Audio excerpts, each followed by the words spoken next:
শৈশবের দুরন্তপনা, আনন্দের সীমা ছাড়তে না পারার বেদনা, বোবা কান্নার ছলছল চোখ আর হতাশা নিয়ে বসে থাকা শিশু সুমাইয়া ও আয়েশা। আকস্মিক বন্যায় তলিয়ে গেছে তাদের প্রিয় আঙ্গিনা, ভিজে গেছে বই। অসহায় বাবা মায়ের সাথে আশ্রয়কেন্দ্রে আসলেও বন্দিদশা মুক্তি দেয়নি তাদের।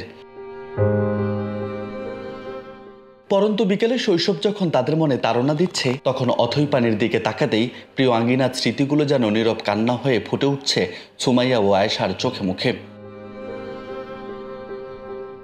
কুমিল্লার নাঙ্গলকোট এলাকার আরাফাত হোসেন ও সেলিম হোসেনের সন্তান সুমাইয়া ও আয়েশা।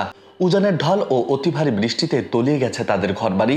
জীবন বাঁচাতে এই শিশুদের নিয়ে ঠাঁই নিয়েছে নাঙ্গলকোট উপজেলার কাকেরতল উচ্চ বিদ্যালয় আশ্রয় কেন্দ্রে। তবে সেখানেও এক প্রকার বন্দী হয়ে আছে এই শিশুরা। আমরা খেলাধুলা করতে পারতেছি না, আমাদের স্কুলে যেতে পারতেছি না, বন্ধুদের সাথে দেখা করতে পারতেছি না, আমাদের বাড়িঘর সব ডুবে যাচ্ছে। আমরা খেলতে পারছি না, বন্দির মতন হয়ে পাচ্ছি। পানির জন্য অনেক সমস্যা হচ্ছে আর আমাদের বাড়িঘর ডুবে যাচ্ছে।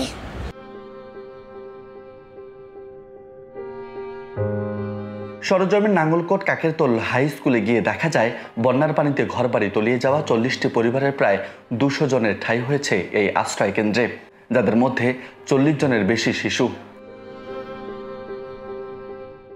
স্যাঁতস্যাঁতে পরিবেশ ও পশু পাখির সাথে একসাথে বসবাস করছে শিশুরা। ঝুঁকি নিয়ে নৌকা করে চলাচল করছে শিশু কিশোর সহ প্রাপ্তবয়স্করা।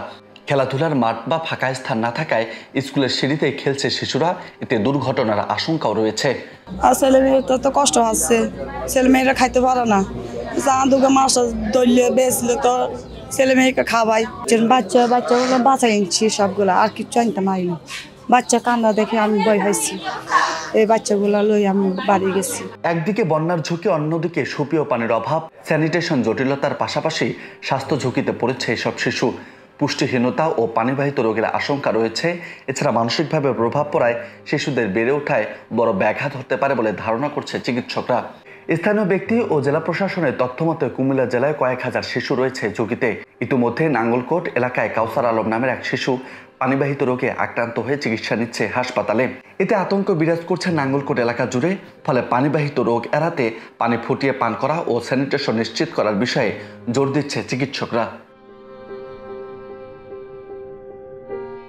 রাজু আহমেদ, বার্তা 24, কুমিল্লা।